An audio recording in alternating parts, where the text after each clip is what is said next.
ಕೊಡಗಿನ ವೀರ ಸೇನಾನಿಗಳಿಗೆ ಅವಮಾನ ಮಾಡಿದ್ದಾರೆ ಅನ್ನುವಂತಹ ವಿಚಾರ. ಈ ಅವಮಾನವನ್ನು ಖಂಡಿಸಿ ಕೊಡಗು ಬಂದ್ ಮಾಡಲಾಗಿದೆ. ಕೊಡವ ಭಾಷಿಕ ಸಮುದಾಯಗಳ ಕೂಟದಿಂದ ಈ ಬಂದ್ ಆಗಿರುವಂಥದ್ದು. ಆರೋಪಿಗಳ ವಿರುದ್ಧ ಕಠಿಣ ಕ್ರಮ ಆಗಬೇಕು ಅಂಥೇಳಿ ಆಗ್ರಹವೂ ಕೂಡ ಜೋರಾಗಿರುವಂಥದ್ದು.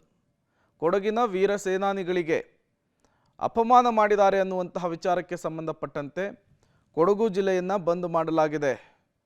ಇದೇ ವಿಚಾರಕ್ಕೆ ಸಂಬಂಧಪಟ್ಟಂತೆ ಅವಮಾನವನ್ನು ಖಂಡಿಸಿ ಅವಮಾನವನ್ನು ಮಾಡಿದವರಿಗೆ ಕಠಿಣ ಶಿಕ್ಷೆ ಆಗಬೇಕು ಅಂಥೇಳಿ ಕೂಡ ಆಗ್ರಹಿಸಲಾಗಿದೆ.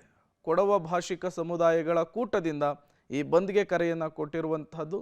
ಯಾವುದೇ ಅಹಿತಕರ ಘಟನೆ ಆಗಬಾರ್ದು ಅನ್ನುವಂತಹ ನಿಟ್ಟಿನಲ್ಲೂ ಕೂಡ ಜಿಲ್ಲಾದ್ಯಂತ ಖಾಕಿ ಕಟ್ಟೆಚ್ಚರವನ್ನು ವಹಿಸಿದೆ.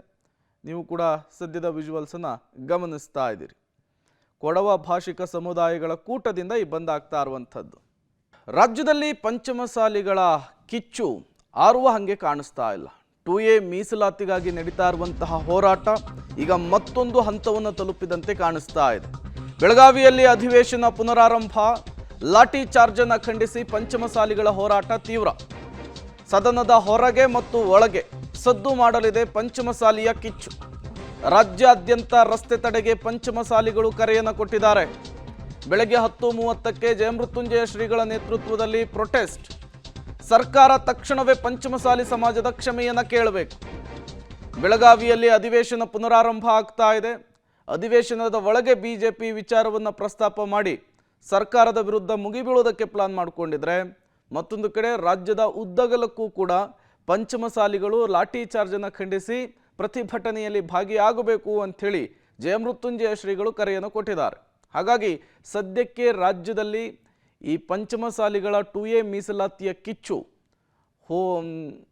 ಕಡಿಮೆ ಆಗುವ ಹಾಗೆ ಕಾಣಿಸ್ತಾ ಇಲ್ಲ. ಇವತ್ತು ಕೂಡ ಇದೇ ವಿಚಾರಕ್ಕೆ ಒಂದಿಷ್ಟು ಬೆಳವಣಿಗೆಗಳಾಗುವಂತಹ ಸಾಧ್ಯತೆ ಇರುವಂಥದ್ದು. ಮೊನ್ನೆ ಪ್ರತಿಭಟನೆ ನಡೆಸ್ತಾ ಇದ್ದಂತಹ ಸಂದರ್ಭದಲ್ಲಿ ಕಲ್ಲು ತೂರಾಟ ಆಗಿತ್ತು, ಚಪ್ಪಲಿ ತೂರಾಟ ಆಗಿತ್ತು, ಲಾಠಿ ಚಾರ್ಜ್ ಕೂಡ ಆಗಿತ್ತು. ಜಯಮೃತ್ಯುಂಜಯ ಶ್ರೀಗಳನ್ನು ಸೇರಿದಂತೆ ಹಲವು ಪಂಚಮಸಾಲಿ ಸಮುದಾಯದ ನಾಯಕರುಗಳನ್ನು ವಶಕ್ಕೆ ಪಡೆದುಕೊಳ್ಳುವ ಮೂಲಕ ಪರಿಸ್ಥಿತಿಯನ್ನು ತಿಳಿಗೊಳಿಸುವಂತಹ ಕೆಲಸ ಆಗಿತ್ತು. ಈಗ ಮತ್ತೆ ಅಧಿವೇಶನ ಪುನರಾರಂಭ ಆಗ್ತಾ ಇದೆ.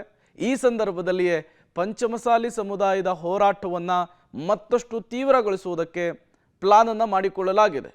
ಈ ಮೂಲಕ ಶತಾಯಗತಾಯ 2A ಮೀಸಲಾತಿಯನ್ನು ಪಡಿಲೇಬೇಕು ಅನ್ನುವಂತಹ ನಿಟ್ಟಿನಲ್ಲಿ ಪಂಚಮಸಾಲಿ ಸಮುದಾಯದ ಸದಸ್ಯರು ಅಥವಾ ಜನರು ದೊಡ್ಡ ಮಟ್ಟದ ಹೋರಾಟಕ್ಕೂ ಕೂಡ ಮುಂದಾಗ್ತಾ ಇರುವಂತಹದ್ದು.